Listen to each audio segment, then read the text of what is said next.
आज की चर्चा में आपका स्वागत है। जो लोग चैनल पर पहली बार आएँ तो प्लीज़ सब्सक्राइब कर लें, बेल आइकन भी दबा दें जिससे कि आने वाली वीडियो की इन्फॉर्मेशन आपको टाइम से मिल जाए। आप हमारे इंस्टा अकाउंट पे भी हिट कर सकते हैं, इंस्टा आईडी नीचे दी हुई है। डब्बा के नए व्लॉग में एक अलग ही तरीके का इस्लाम पढ़ाने की कोशिश करते हैं। ये अपनी किसी भी गलत चीज़ को सही ठहराने के लिए कुछ भी बोलते हैं, ये भी नहीं देखते कि इनका असर जो सब लोगों पे क्या पड़ता है और ये बात सत्य है भी या नहीं। फनी भाई जो है नमाज पढ़ रहे हैं, और नमाज कैसे पढ़ रहे हैं, आधी बाजू की टी शर्ट है और सर पे टोपी नहीं है। उस पर डब्बा टोकती है उनको कि भाई क्यों करके आपके सर पे टोपी नहीं है, बिना टोपी के नमाज कैसे हो सकती है। अब इसके बाद अब फनी अपना एक्सप्लेनेशन देने में लग जाता है कि नमाज इंपॉर्टेंट है, टोपी इंपॉर्टेंट नहीं है। ये कैसी बातें करने लग जाते हैं ये लोग। फनी घर के अंदर ही नमाज पढ़ रहा है, ये भी नहीं कोई बाहर पे है, सफर में है या रास्ते में है ना। और अपने घर पे अगर टोपी अवेलेबल नहीं होगी तो और किस जगह होगी। जहाँ एक तरफ टोपी की बात कर रहे हैं वहाँ इनकी खुद की पोल खुल जाती है, क्योंकि जो लोग नमाजी होते हैं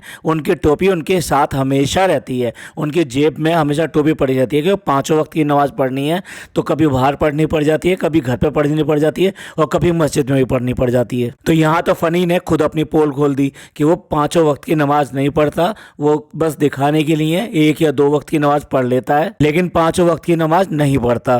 तो पकड़े गए ना फनी भाई, पकड़े गए यहाँ तो। जिस तरीके से बीड़ी सिगरेट पीने वाले लोगों के जेब में हमेशा जो है लाइटर या माचिस ये सब चीज़ें मिल जाती हैं, बेशक चाहे उनकी सिगरेट बीड़ी खत्म हो जाए लेकिन माचिस या लाइटर उनकी जेब में मिल ही जाता है। नमाज की जो शर्तें बताई गई हैं उसमें सर का ढके होना और घुटने और कोहनी इन दोनों का ढके होना भी बताया गया है। इसके बाद में भी वो बता रहा है कि सुन्नत है सुन्नत है। भैया फ़र्ज और सुन्नत क्या क्या होते हैं वो अच्छी तरह से पहले समझ लो कि फ़र्ज कौन कौन सी चीज़ें हैं और सुन्नत कौन कौन सी चीज़ें हैं। इन्हीं खास कारणों में सिर्फ बताया गया है कि आप बिना टोपी या बिना जा नमाज के नमाज पढ़ सकते हो। कहीं पर भी पाक जगह देखो आप, वहाँ पर बिना जा नमाज के उस वहाँ पर थोड़ा साफ़ करिए और उसके बाद में वहाँ नमाज पढ़ सकते हैं। ऐसे वक्त पर इजाज़त है कि आप बिना टोपी के नमाज पढ़ सकते हैं, ऐसे नहीं जैसे कि आप घर में पढ़ रहे हो। अगर आप भूल गए थे टोपी लगाना तो फिर बोलना चाहिए ना कि भाई मैं जल्दबाजी में भूल गया और मैंने नमाज ऐसी पढ़ ली। और नमाज में उसको जब पढ़ना शुरू कर देते हैं तो उसको नमाज को बीच में ब्रेक करना ठीक नहीं होता, इसलिए मैंने अदा करी और उसके बाद में अब दोबारा से ढंग से नमाज पढ़ूंगा मैं। फनी भाई वजू भी बनाया था या वो भी भूल गए थे? जिन लोगों को नहीं पता मैं बता देता हूँ वजू क्या होता है। वजू एक पाक तरीका होता है अपने बदन को पूरी तरीके से साफ करने का। नमाज से पहले ये वजू किया जाता है। अल्लाह ने तो इतनी सलाहियतें दी हैं कि आप नमाज किसी भी तरह से अदा कर सकते हो। जो बीमार लोग होते हैं उनके लिए यहाँ तक कहा गया है कि वो जो है अपने पलकों को हिलाकर ही नमाज अदा कर सकते हैं, यानी कि वो जो बिस्तर से उठने की हालत में भी नहीं है तो अपने पलकों को हिला हिला कर भी नमाज को अदा कर सकते हैं। अपने मन में वो सारी नमाज अदा करेंगे और जब रुकू या फिर झुकना होगा, सजदा करना होगा तो पलकों को हिला के उसको मान लिया जाता है कि ठीक है भी नमाज उन्होंने अदा की है। बहुत सारे लोगों को झुकने में दर्द होता है या फिर झुकने में प्रॉब्लम होती है, घुटनों के दर्द होते हैं, तो उनको ये भी सलाहियत है कि वो चाहें तो अपने कुर्सी या किसी ऐसी जगह पर बैठकर भी नमाज अदा कर सकते हैं। बस वहाँ पर पाक होना बहुत ज़रूरी है। लेकिन इस तरह की जितनी भी सलाहियतें हैं ये सिर्फ खास परिस्थितियों में है, यानी खास जब मौके होंगे तभी आप इसको यूज़ कर सकते हैं। ऐसा नहीं कि आप जो कैसे भी करके घर के अंदर भी टी शर्ट में नमाज पढ़ रहे हो और उसके साथ में ऊपर सर आपका खुला हुआ है। भाई तुम्हारे घर में एक नमाज की टोपी नहीं है, ये इस बात को भी दिखाता है कि क्या घर के अंदर एक नमाज की टोपी नहीं है। ये वो घर है जो हर समय अल्लाह अल्लाह की बातें करता है।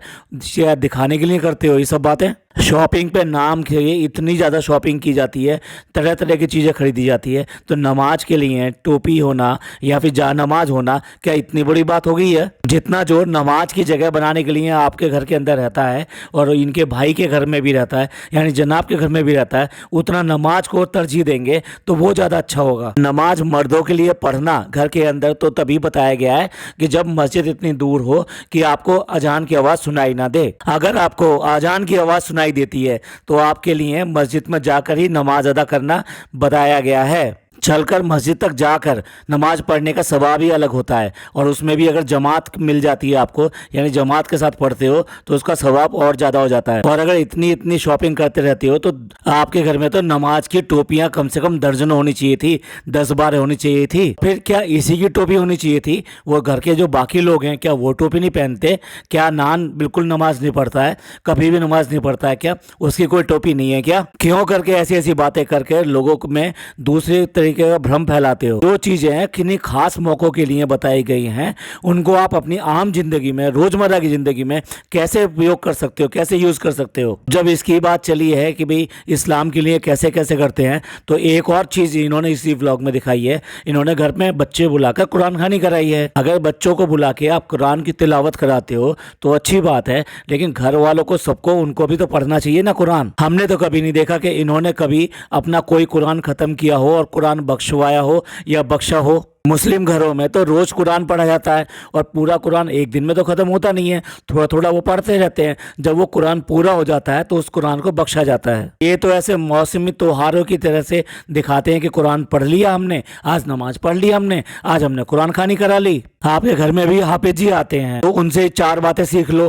कि कैसे करना चाहिए, क्या क्या करना चाहिए, अगर खुद पता नहीं है तो। इस्लाम को तो इन्होंने एक जरिया बना लिया है सब्सक्राइबर गेन करने का, कि कुछ भी ऐसा करेंगे और लोगों को दिखाएंगे कि हम ऐसा करते हैं, हम ऐसा करते हैं, हम बहुत अब मानने वाले हैं अल्लाह को, और हम सारे काम वही करते हैं जो कि हमारे इस्लाम में बताए गए हैं। लेकिन इस व्लॉग में सारी पोल खुल गई कि घर के अंदर कितने लोग नमाज पढ़ते हैं, नमाज कैसे पढ़ते हैं। नमाज अगर रोज पढ़ी जाती होती तो ये सारी चीज़ें, कमियां दिखाई नहीं देती। ये कहने की जरूरत नहीं होती कि ऐसे भी नमाज हो जाती है और वैसे भी नमाज हो जाती है। ये बहाने बनाने की आपको जरूरत नहीं पड़ती। हर वो इंसान जो कि 5 वक्त की नमाज पढ़ता है और कोई नमाज नहीं छोड़ता, टोपी हमेशा उसकी जेब के अंदर रहती है। तो तुम घर पर हो, ये नहीं कि कहीं और बाहर गए हुए हो, घर के अंदर तो एक नहीं कई सारी टोपियां होती हैं। अक्सर लोग बाग जो है ना नई नई टोपियां ला के रखते रहते हैं, और जितने लोग होते हैं उनसे ज़्यादा जो टोपियां होती हैं उनसे ज़्यादा लोग जान-नमाज रखते हैं। और एक बार बताओ उसका क्या हुआ। दोनों बच्चों को कुरान पढ़ाया जा रहा था, सुना था हाफिज जी आते हैं वहाँ पे पढ़ाने के लिए, और वो सब बंद हो गया। इनके कुरान पूरे हो गए क्या? और अगर पूरे हो गए तो ये दोनों के दोनों कुरान पढ़ते क्यों नहीं है? जब कुरान खानी अपने घर में करा रहे हो तो दोनों को पढ़ना लाजमी है, और घर की जितनी लेडीज़ हैं, जितने लोग कुरान जानते हैं, उन सब का पढ़ना लाजमी है। तभी माना जाएगा कि हाँ आप लोगों ने कुरान की तिलावत करी है। और डब्बा को झूठ दिखाने में जो बिल्कुल भी शर्म नहीं आती। व्लॉग के अंदर इतनी बार इतनी सारी चीज़ें झूठ दिखाती रहती है, और दूसरी तरफ ये नमाज, कुरान, इन सब की बातें करते हो, अल्लाह की बातें करते हो। ब्लॉग के शुरुआत में ही पिज़्ज़ा अपने स्कूल से आती है और आने के बाद में अपना बैग रखती है, और उसके बाद में सफाई करना शुरू कर देती है। जो स्लैब है उस स्लैब के ऊपर जो भी चीज़ें पड़ी हैं वो सफाई करना शुरू कर देती है। वहीं पे उसके लिए एक सरप्राइज़ रखा हुआ है, यानी कि फ्लावर रखे हुए हैं उसके साथ में एक बॉक्स रखा हुआ है जो उसका गिफ्ट है। उसके साथ साथ कुछ पर्ची लगी हुई है, उसके ऊपर एक नोट लगा हुआ है उसके लिए। और वो एज़ यूजुअली अपना जो है सामान जो है रखती है, उसके बाद पूरे स्लैब को साफ़ करती है, और साफ़ करने के बाद में इधर उधर चली जाती है। और वो आराम से कह रही है, डब्बा कह रही है, हाँ इसने देखा ही नहीं, देखो इसका सरप्राइज रखा हुआ था, इसने देखा ही नहीं। और उसको आवाज़ दे के कहती है, पिज़्ज़ा तुमने देखा नहीं, तुम्हारे वहाँ पे क्या रखा हुआ है, आप ही बताइए। उससे ये कहती है कि वो तो देखो, कह रही है तो तुम्हारा है। बताओ वो कि ये कह रही है कि मेरे को लगा ये तुम्हारा है, मेरे को कौन देगा। देखो इस सब से पता लगता है कि ये पूरा स्क्रिप्टेड करा है इसने, और इसको पहले से पता है यहाँ पे ये चीज़ रखी हुई है, उसको सरप्राइज़ को इग्नोर करना है। उसके बाद में जब बुलाया जाएगा तब उसको सरप्राइज़ को देखना है, और सरप्राइज़ देखने के बाद में फिर अपने एक्सप्रेशन देने हैं, उसको खोलना है। साथ ही साथ एक नोट करो उसका डायलॉग पिज़्ज़ा का कि मेरे को कौन देगा, यानी उसको अच्छी तरह से पता है कि अब ब्रिंगिंग जो बर्थडे की होनी है वो सिर्फ डब्बा की होनी है। इसको कौन पूछेगा भैया, इसके लिए कौन लेकर आएगा, क्या लेकर आएगा इसके लिए। इससे साफ जाहिर होता है कि इन बच्चों की एक्सपेक्टेशन इनके लिए क्या है, और ये लोग उनके लिए कितना करते हैं और कैसे करते हैं। और डब्बा का उसके ऊपर डायलॉग तो देखो, हम लोग तो ज़्यादा बड़े हो गए ना, तो हमको इतनी ज़्यादा खुशी नहीं होती। अरे सारे बर्थडे तो तुम लोग ही मनते हैं, इन बच्चों के बर्थडे के लिए क्या होता है क्या नहीं होता इतना कहाँ होता है। सारे की सारी अपब्रिंगिंग किसकी होती है, कभी तुम्हारी होती है यानी डब्बा की होती है, कभी जो फनी की होती है, कभी भाभी की होती है, कभी भैया की होती है। मतलब सबकी अपब्रिंगिंग जो होती है वो सारे के सारे छोटे हैं क्या? अच्छा ये रूहान से छोटे होंगे। जिस तरह डब्बा अपने आप को कभी बड़ा नहीं होने देती, लगता है ये सारे लोग भी इनके घर में छोटे ही हैं। इनके बर्थडे तो मतलब मनाते रहने चाहिए, टोपी लगा के केक काटो। शायद इनके लिए वो मोहम्मद रफ़ी ने एक गाना गाया है कि हम भी अगर बच्चे होते नाम हमारा होता डब्लू बबलू। ये जो बर्थडे सॉन्ग है ना, ये इनके लिए ही बनाया गया है। ये कितने ही बड़े हो जाएं लेकिन रहेंगे बच्चे, और दूसरों को क्या कहेंगे, हम तो बड़े हैं, हमारा बर्थडे तो ना हमें लगता ही नहीं, हमें उसकी खुशी नहीं होती है। भाई झूठ पे झूठ बोलते चले जाओगे, शर्म भी नहीं आती। तो तब की बात है जब इतने सारे व्लॉग ऑलरेडी जो पड़े हुए हैं यूट्यूब पर, जिनमें बर्थडे अपब्रिंगिंग दिखाई गई है इनकी। अब आप ही बताइए कौन बच्चों को इस तरह से कप का सेट देता है। भैया ये लेडीज़ों को दिया जाता है, घरों घरों में दिया जाता है। किसी के यहाँ अगर जा रहे हो, उसका बर्थडे या कुछ है, तो घर की यूटेंसिल या कोई ऐसी यूज़ करने वाली चीज़ आप ले जाओ उसके गिफ्ट में, वो चलेगा। हालांकि बर्थडे गिफ्ट जो होने चाहिए वो पर्सनल गिफ्ट होने चाहिए, यानी कि वो उसके यूज़ के होने चाहिए। ऐसा नहीं कि घर में लगाने के लिए होने चाहिए। पर फिर भी कोई लोग सीनरी ले आता है, वॉल हैंगिंग ले आता है, और इस तरह से कप सेट और इस तरह की चीज़ें भी ले आता है जो कि डेली यूज़ की चीज़ें होती हैं। हाँ, कप देते हैं, लेकिन वो एक मग होता है और वो स्पेशलाइज्ड मग होता है, जिसके ऊपर या तो कोई कोट लिखा हो अच्छा सा, या फिर उसका एक कुछ फोटो आप प्रिंट करा दें तो देते हैं। इस तरह तो समझ में आता है, लेकिन 4-4 6-6 कप वाला सेट कौन देता है? ये प्रमोशन में आए हुए से कप हैं और उसको गिफ्ट में दे रही है बच्चे को। अरे यार शर्म करो यार, उस बच्चे को कितना बहकाओगे, कितना बुरी तरीके से मनाओगे। मतलब उसकी कोई इज्जत नहीं है, कोई उसका प्यार मोहब्बत कुछ नहीं है उसके साथ में। इतना कंटेंट देती है वो लड़की, तुम्हारा इतना एक तरह से बिल्कुल नौकर की तरह रखते हो उसको, सारा काम करती रहती है, फिर भी जी से अपने दिल से कोई चीज़ छूट नहीं रही है कि किसी तरीके से कोई चीज़ निकले उसके लिए और उसको दे दी जाए उसके लिए। भाभी से तो 10 बार पूछा क्या चाहिए क्या चाहिए, क्या ले आऊं क्या ले आऊं, और इतना महंगा गिफ्ट लेकर आए उसके लिए। यहाँ तो ये साथ में रहती है बच्ची, तो इसको पता होना चाहिए कि इसको क्या चीज़ अच्छी लगती है, इसका शौक क्या है, ये आगे क्या करना चाहती है। उससे संबंधित अगर कोई गिफ्ट दिया होता तो समझ में आता है कि भाई गिफ्ट इसके काम का है। और लड़की की भी मेंटलिटी पता नहीं किस तरीके की है कि वो कप ले लिए उसने, 5-6 कप हैं उसके अंदर, उसके बाद में भी कह रही है कि मैं रख लूँगी, मतलब निकालूंगी नहीं। भैया कब इसके दिमाग में ये आएगा? सारी चीज़ें रखने के लिए नहीं होती, वो चीज़ें आती हैं यूज़ करने के लिए। उसका जब फ़ायदा कभी होगा जबकि आप यूज़ करोगे, जब एंजॉय करोगे तभी होगा। पैसा अगर संभाल के रखे रहोगे तो उसके एंजॉयमेंट कब लोगे? ये बताओ। ये सबको पता था कि यहाँ पे ये गिफ्ट रखा गया है, अब सारे के सारे ये जस्टिफाई करने की कोशिश कर रहे हैं कि उनको पता नहीं था कि ये गिफ्ट जो इसके लिए रखा गया है। और इसमें डॉटर खाला भी शामिल हैं, अम्मी भी शामिल हैं। भाई वाह, झूठ बोलने का भी एक हद होती है। सबको पता है सब चीज़ें, फिर भी व्लॉग शूट हो रहा है तो इसलिए वही बोलकर दिखाओगे, वही बोलोगे जो स्क्रिप्टेड कहा गया है। और डब्बा ये जो बात कह रही है कि बर्थडे तो एक दिन का होता है, उसके पहले से आने की खुशी होनी चाहिए। भाई शर्म करो। पता नहीं कितने लोग हैं वो तो अपना बर्थडे भी ठीक से नहीं मना पाते, उनके यहाँ केक काटना तो बहुत बड़ी बात रहा। और हाँ, केक की बात याद आई है तो केक के ऊपर कई कमेंट आए हैं इनके कि किस तरीके से इस्लाम में कहाँ कहा गया है कि हर बात पे आप केक काटें, हर बात पे केक काटें। मतलब केक जो है, क्रिश्चियंस बहुत ज़्यादा लाइक करते हैं केक को, लेकिन मुस्लिम्स में केक का कहाँ दिखाया गया है भाई कि केक काटो केक काटो, हर ओकेशन पे, हर चीज़ पे केक काट लीजिए केक काट लीजिए। सही मायनों में देखा जाए तो बर्थडे मनाने के लिए भी नहीं दिया गया है। इसके बाद में नाश्ते में पोहा खाने बैठती है, लेकिन पोहा के ऊपर इतना ज़बरदस्त रिएक्शन देती है, टेस्ट का इतना ज़बरदस्त रिएक्शन देती है, ऐसे लगता है आंखें तो निकल के बाहर आ गई और अंगूठा ही अंगूठा दिखाई दे रहा है। भाई पोहे में क्या बहुत बहुत ज़्यादा मिर्चें थी जो आंखें भी निकल के बाहर आ गई। आलू पे इतनी ज़्यादा ओवर एक्टिंग अच्छी नहीं लगती, बहुत ज़्यादा ओवर कर दिया ये तो। भाई फिर जलेबी की याद आ गई और जलेबी की याद से फिर फ्लैशबैक में चले गए, कहाँ जहाँ बचपन में जो जलेबी खाया करते थे, कागज़ पे रख के जलेबी आया करती थी। एक नई बात सुनी कि खट्टी जलेबी मिलती है। भैया खट्टी जलेबी कहीं नहीं मिलती, वो खमीर से बनती है। खमीर ज़्यादा हो जाए अगर तब वो खट्टी हो जाती है। ऐसा नहीं है कि हमेशा ही आपको खट्टी जलेबी मिलेंगी, मैं बिल्कुल मानने को तैयार नहीं। अगर कोई भी भोपाल का है तो प्लीज़ ज़रूर बताए, इस बात को करेक्ट करें कि क्या भोपाल में वाकई में खट्टी जलेबी मिलती हैं? नहीं मिलती होंगी। अब इसके बाद में आता है वो जोरू का गिलाम गुटकू लेके आया है फ्लावर, क्योंकि बर्थडे अपरिंगिंग चल रही है तो अब हर एक कोई जो ना वही करके दिखाएगा। और वो लेटी पड़ी है, पूरी तरह से सोफे पे लेटी पड़ी है, कैमरा लेके ऐसे घुस जाते हैं, ये भी नहीं देखते कि कौन किस प्राइवेसी में है, किस हालत में है।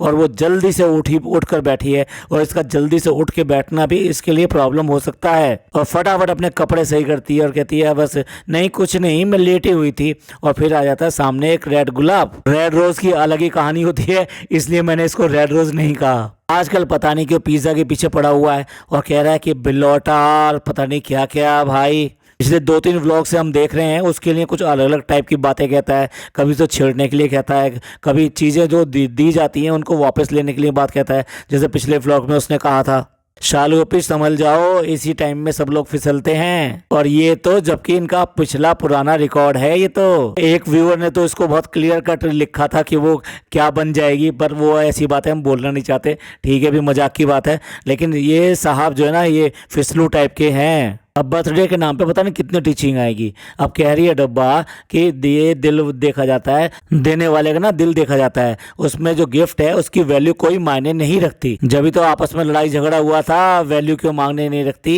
एनिवर्सरी पे आईफोन वाला चक्कर जो था वो यही तो था। जो छोटे छोटे से गिफ्ट पकड़ा दिए गए थे तो वो पसंद कहाँ आए थे, डब्बा को बिल्कुल पसंद नहीं आए थे, और आपस में फिर हुआ दोनों का झगड़ा। भाई प्यार क्या चीज होती है, प्यार तो आज की डेट में बस पूछिए मत ना, इन नोटो गिफ्टो इन सब के नीचे दब गया है। अब डब्बा ने अपने कान के पीछे वो गुलाब लगा लिया। अब गुलाब तो लगा लिया, लेकिन जो छपरी है, ये छपरी ये कैसी बात करेगा। इससे यही उम्मीद हो सकती है कि कान पे उसने भोंपू लगा लिया, जो कि टेम्पो वेम्पो में लगा रहता है ना, उसे दबाते हैं और उससे आवाज़ निकलती है, पौ पौ की आवाज़ निकलती है। इस छपरी को क्या समझ में आएगा, वो यही समझ में आएगा इसकी औकात इतनी है, ये कहाँ का पढ़ा लिखा है, बिल्कुल गंवार का गंवार ही है। पता नहीं कहाँ से इस तरह की बातें सूझ जाती हैं और व्लॉग में भी बोलने शुरू कर देता है। और इसके बाद में रेस्टोरेंट की क्लीनिंग दिखा रहा है। भाई क्लीनिंग क्यों दिखा रहा है, लोगों को इम्प्रेस करो ऐसे कि उनको हर समय रेस्टोरेंट इसी तरीके से मिले, महकता हुआ मिले, ना कि बदबूदार मिले, जो अक्सर जो तुम्हारे रेस्टोरेंट पे जाके लोग बस शिकायत करते हैं। तुम क्लीनिंग दिखा के कितना कन्विंस करने की कोशिश कर रहे हो, लेकिन एक्चुअल जो उनके रिव्यूज़ हैं वो गूगल पे पड़े हुए हैं, जा कर के पढ़ लो और पता लग जाएगा। जो रेटिंग है ना वो अब घटकर 3.6 हो गई है। रात के 2 बजे भी वो चीप हरकतें करने से बाज नहीं आता। वो फ्लावर का एक बुके लेकर आया है, उसके बाद में वो गैलरी में लगा रहा है, लिफ्ट में लगा रहा है, गेट पे लगा रहा है। भाई तुमको प्यार मोहब्बत करने के लिए अपना घर थोड़ा पड़ रहा था, जो गैलरी लिफ्ट सब कुछ बाहर का ले लिया। और भाई ये डायलॉग पसंद आया कि जलवा तो तुम्हारा ही है। मतलब डब्बा जो है आईपैड पे कुछ देख रही है तो उसके लिए कह रहा है जलवा तो तुम्हारा ही, जलवा तो उसका है ही, तुम्हारा क्या है, तुम तो उसके पीछे लगू हो, नौकर हो और घर जवाई हो। यही अपनी इज्जत संभाल के रखी होती तो आज ये दिन ना होते। अब ये तो नोट कीजिए, रात को 2 बजे 2:30 बजे वो लड़की जो है इसको ऊपर छोड़ने जा रही है। भैया लिफ्ट में भी अकेले नहीं जा सकती क्या, साथ में जबकि गुटकू भी है, लेकिन फिर भी वो लड़की वहाँ पे ऊपर छोड़ने के लिए उसको जा रही है। इन बच्चों की जिंदगी तो पूरी तरीके से हराम कर रखी है और बिगाड़ कर रखती है। रात को 2-2:30 बजे तक उनको जागना ही जागना है इन सब के लिए। और भाई नवाब के ऐश तो देखो, कह रहा है विंडो मेरी क्लोज हो जाएगी, यानी ईटिंग विंडो से क्लोज हो जाएगी रात को 11 बजे। इसका मतलब क्या है कि 2 बजे ये नाश्ता पानी करते हैं, 2 बजे भी नहीं करना चाहिए, 3 बजे। अगर 3 बजे से ही 8 घंटे बाद यानी कि 11 बजे उसकी विंडो क्लोज होगी। सोचिए 3 बजे इनका नाश्ता पानी होता है, उसके बाद में फिर 11 बजे अपना क्लोज करने की बात कर रहा है। डब्बा और कुछ बनाए और कुछ गड़बड़ ना करे, तेल चढ़ा दिया गैस के ऊपर, उसके बाद में भूल गई, यानी तेल जब जलने की बदबू आने लगी तब जाके उसमें जो है वो सब्जी वगैरह डाला है, जो चिकन बना रही है उसके लिए, प्रोटीन चिकन। अब इसको पता है कि ये तो जाएगी नहीं, तो इसलिए बार बार उसको छेड़ कर ही कहता है कि मौधा जाने का मन कर रहा है, मौधा जाने का मन कर रहा है, क्योंकि इस हालत में ये वहाँ जाने से रही और इसको मिलती है पूरी तरह से आज़ादी। अब उसमें भी बड़ी बात देख लो कि आजकल जो भी कोई है सब अपनी मर्जी के मालिक हैं, किसी के कहने से कुछ नहीं होता, वो अपनी मर्जी से करता है। यानी कि ये भी अगर मौदा जाना चाहता है तो चला जाए, तो ये देख लेना, भेज कर देख लेना उसको। शादी के लिए 3 दिन में सब कुछ शादी करा के फ्लाइट से जाके सब कुछ करके फटाफट वापस आ गया। कह रहा था कि रात को भी नहीं सोया है भैया, बंदा बिल्कुल ऐसा है कि काम ही काम करने गया है बस। कितनी ज़्यादा आपस में इतनी ज़्यादा ड्रामेबाजी दिखाना भैया, कई बार तो बहुत ज़्यादा ओवर एक्टेड लगता है ये। चलिए अभी कुछ और रह गया है व्लॉग में, लेकिन वो अगले पॉडकास्ट में कवर करेंगे, ये ज़्यादा लंबा हो गया। तो आप सबका इस सब के बारे में क्या कहना है, टोपी के बारे में, नमाज के बारे में, जानमाज के बारे में, कुरान के बारे में, ये जो कुरान खानी कराते हैं उसके बारे में, और इनकी बाकी की जो ड्रामेबाजी हैं उन सब के बारे में, जो प्रैंक करके या ये कहिए बना कर स्क्रिप्टेड ये सब चीज़ें दिखाते हैं, उस सब के बारे में आपका क्या कहना है, प्लीज़ कमेंट करके ज़रूर बताइएगा। ये पॉडकास्ट आपको अच्छा लगा हो तो प्लीज़ लाइक कीजिए, सब्सक्राइब कीजिए, शेयर कीजिए। थैंक यू, धन्यवाद, शुक्रिया।